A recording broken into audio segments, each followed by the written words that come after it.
healthcare, education, the environment, international aid, crime. Issues affecting all our lives are shaped and driven by Parliament. But how did it all begin? What does Parliament do all day, and how do you fit in? Parliament has evolved throughout its long history to become what it is today, changing over time to meet the needs of the people. Two key historical events began this process. In 1215, King John put his seal on Magna Carta and agreed to a list of 63 rules set out by a group of barons. This ensured for the first time that no one, not even the king, was above the law. 50 years later, Simon de Montfort, for the first time, invited representatives of the towns and shires to his 1265 Parliament. These events established the foundations for the representative democracy we have today, and from this point onwards, the power to make decisions for the nation passed, over time, from the monarch to Parliament. Let's take a closer look at the UK Parliament today.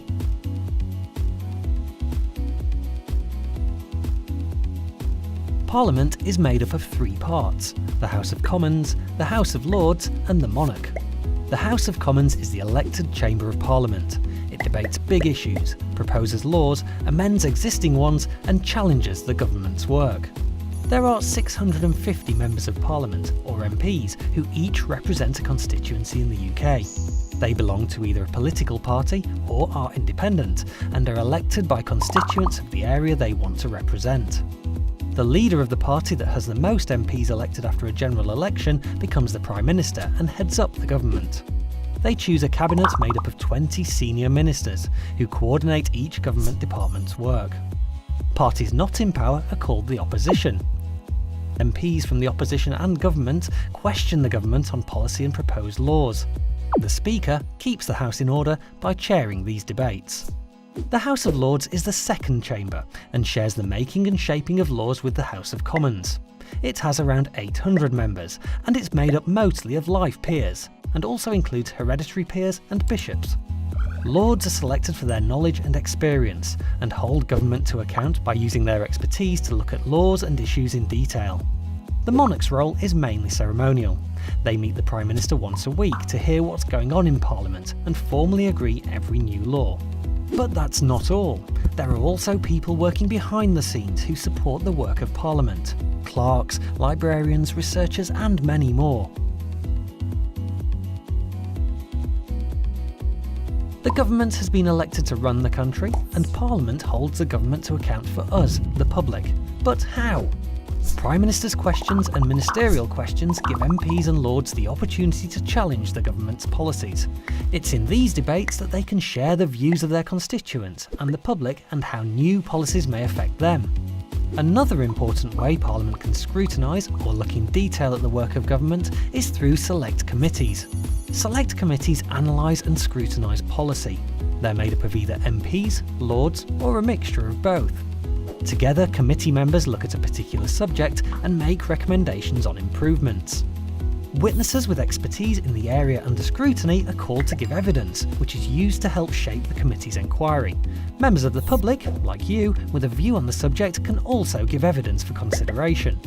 At the end of an inquiry, a committee writes a report with recommendations that the government usually responds to within 60 days. Both houses in Parliament share responsibility for making and shaping laws. But where do laws come from in the first place? A bill is a proposal for a new law, or to change an existing law, and comes from lots of places, like governing and opposition parties, public inquiries, civil servants or campaign groups. So how does an idea get turned into a law?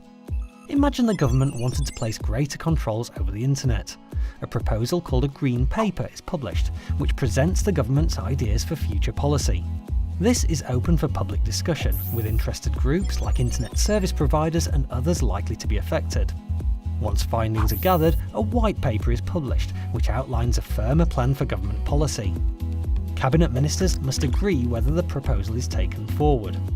Once agreed, a bill is drawn up, and the minister responsible for the policy introduces the bill to Parliament for debate. MPs and members of the House of Lords comment on, debate or amend the bill through several stages, and at the end of the process, apart from very rare circumstances, it must be agreed by both houses. It's then passed to the monarch, who gives formal approval, or royal assent, and the bill becomes law, called an Act of Parliament. In the UK, we live in a democracy, which means power is in the hands of the people through our right to vote. Throughout history, lots of people in the UK have campaigned for the voting rights we have today. There are lots of different types of elections to vote in: general, local, European. Let's take a closer look at how MPs are elected to the House of Commons through the general election. General elections take place in the UK usually once every 5 years, and every seat is up for grabs. On polling day, voters make a choice from a list of candidates. The candidate with the most votes then becomes that constituency's MP. OK, but how would I know who to vote for? Before elections, candidates need to campaign to get people to vote for them. Campaigning can involve handing out political leaflets, speaking in public debates, talking to people during door-to-door visits, and party political broadcasts. Parties standing for election publish a declaration of their policies during the campaign, called a manifesto. Once elected, an MP represents all their constituents, even the ones that didn't vote or voted for a different candidate. The party with the most MPs elected forms the government, and their leader becomes Prime Minister. And if there's a hung parliament, where there's no clear winner, then a minority government or a coalition government may be created, or a fresh election held. One way to have a say in how the country is run is to use your vote. You have to be 18 or over to vote in general elections, but you can register from the age of 16. There are lots of other ways to get involved and have your voice heard, whatever your age. Remember, MPs represent all of their constituents. But how? You can visit an MP in their local constituency office, or you can even travel to the Houses of Parliament to lobby them in Central Lobby. Lords have knowledge and experience in specific subject areas. You can look them up by policy interest on the Parliament website. Anyone can contact any Lord or their local MP by letter, phone or email to discuss an issue that's important to them or their community. Sometimes though, there's strength in numbers, so to get your voice heard, you could join the youth section of a party or the UK Youth Parliament. If you're passionate about an issue, you could start a petition for a cause either on paper or online, or join an existing campaign, pressure or protest group to influence decision making. These groups use different methods to get their voices heard, from lobbying to peaceful protest, all designed to bring about change. And don't forget, you can get your voice heard in school or college too by joining or starting a student council, a bit like a mini parliament. So, Parliament sits at the heart of UK democracy, debating the big issues of the day, making and shaping laws, and holding the government to account. By voting, petitioning, campaigning and more, you can also get involved with the work of Parliament.